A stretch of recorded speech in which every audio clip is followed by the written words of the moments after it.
இப்போ இந்த விசிட் சக்ஸஸ்ஃபுல்லாக நடந்திருக்கு. அவங்க அந்த மாதிரி ஒரு இம்பேக்டை பார்க்கல. அது வந்து ஆன் கிரவுண்டும் சரி, ஒரு மீடியாலையும் சரி, ஒரு சோஷியல் மீடியாவிலும் சரி, அந்த மாதிரி ஒரு சக்ஸஸ்ஃபுல் இம்பேக்ட் இருக்கும்.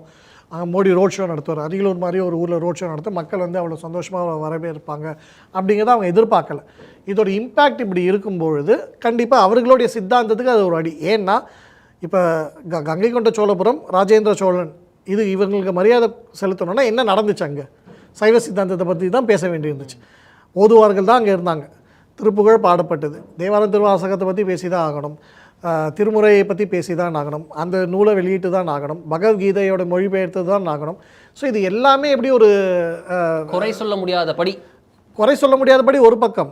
இதை வந்து டிஎம்கேவோ இல்லாட்டி டிகேவோ இல்லாட்டி அவங்க சித்தாந்தத்தை கொண்ட உள்ள கட்சிகளோ அப்புறம் எடுத்துக்கிட்டதே இல்லையா, அவங்களுக்கு அது கம்ஃபர்டபுளாகவே இல்லையே.